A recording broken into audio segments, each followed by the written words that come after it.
Hi everyone, it's me, Serena. Welcome back to Little Bites of HR, a podcast talking about all things people and culture. In each short episode, we will keep it real about all things HR with an added EDI lens. So today, we'll be talking about managing performance, the good, the bad, and the ugly. So I'm going to throw a question out there. What's the point of managing performance, both good and bad? What's the point of managing performance? There is a lot of point in managing performance. Why? Because if you manage performance, multi-layered, right? One, your organization is performing. Ultimately, your organization exists or your company exists either to deliver product services to a customer and therefore turn over a profit or have a turnover. And if you're not managing performances, you perhaps might not get those products out in time and serve those customers and therefore affect your bottom line or turnover. And if you're an organization that is not for commercial reasons, if you're a charity, not-for-profit, company interest company, your organization exists to support users of a service, right? And so if you don't have performance standards in place to support those users of your service, especially if those services are desperately needed, and I'm going to make the absolute, I have the conviction that if I've set up a charity or not-for-profit or a community interest companies for very good reason, and there are individuals who need that, and I'm receiving funding to deliver that. If I'm not performing to that, then those users of your service are missing out on what could be really, really critical to them. So managing performance is critical because actually, if you don't manage the performance of your people, bottom line is that it will affect the overarching capability of your entire organization. And that is a problem, right? I guess my question is now, if we want to delve in a bit deeper and break things down, what does managing good performance look like? Because if you ask me that question, right, I'm saying it's, keeping the employees that are already performing at that level. And this can look like acknowledging their performance, rewarding them with that performance as well. Don't know what you guys think. Do you know what? I completely agree. And I think that also goes into retaining talent. So retaining the talent that you already have. And all of this ultimately impacts on the bottom line of your organization, or on the users of your services. So we've spoken about good performance. What about bad performance? I just want to say, and I shouldn't have interrupted, I'm so sorry, but I'm really pleased that we started off with good, because sometimes when we're talking about performance, we're always thinking about the bad, right? We always think about bad first. And actually, both need managing, both good and poor, bad needs to improve performance. I'm really pleased that we saw that the good has to come first. Anyway, I'm being rude. Go on, Serena. Absolutely. So bad performance, what is it? I think for me, it's behavior that deviates from the norm. And please, I'm willing to be challenged. Absolutely. I just feel uncomfortable with this norm word, right?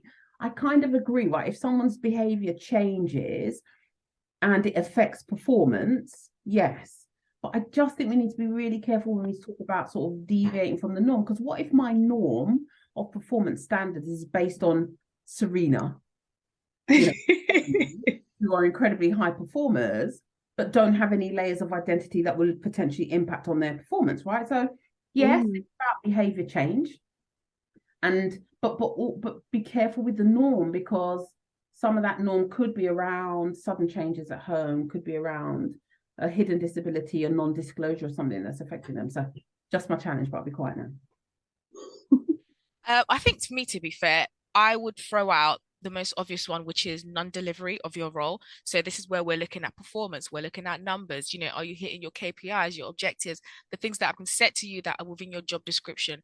Are you delivering to that or not? That's usually an easy indicator of whether someone is performing well enough or not well enough.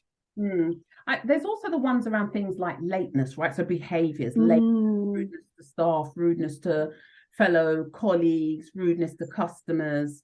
Those things could also come into it and under poor behaviors. And when you do come into those poor behaviors, though, again, you still have to really consider this, right? Is this a conduct issue, right? So they're being rude to staff, to fellow team members, to customers, and it's a conduct issue, or is it around performance because of these changes we talk about, right? And why are we saying this?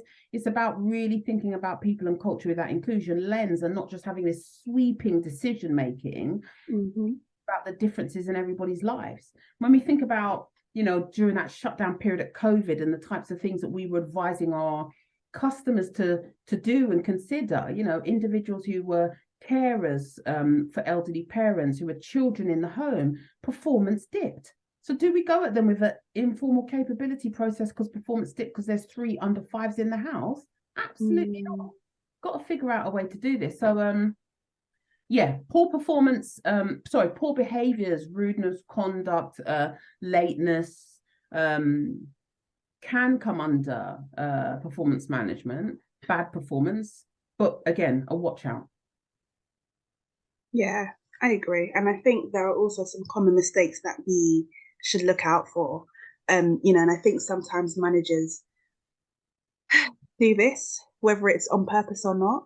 And that could look like only focusing on bad performance and not focusing on managing and supporting good performance, you know, not having the right rewards in place in the organization. And speaking of rewards, shameless plug, we are able to help you get, you know, good rewards in place. If that's something you want to discuss, please get in contact. Yeah, I agree. I'm going to, you know, I feel like I've just repeated this with every question you've asked, but again, it's really understanding why it's happening, you know, what is happening with the individual.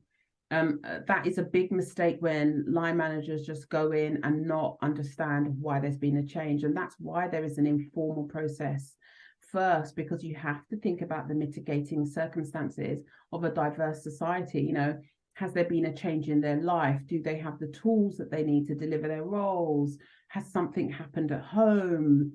Mental health, stress, anxiety, perimenopause, menopause, all of these are serious, can have serious impacts on how somebody is performing compared to how they used to. Thank you for listening. We hope you gained some valuable information today. We can be found on all social media platforms with our handle, A Little Bit of HR. If you still need further help or you want to find out some more, then get in touch with us for a free 20-minute consultation discussion by booking online at www.alittlebitofhr.com.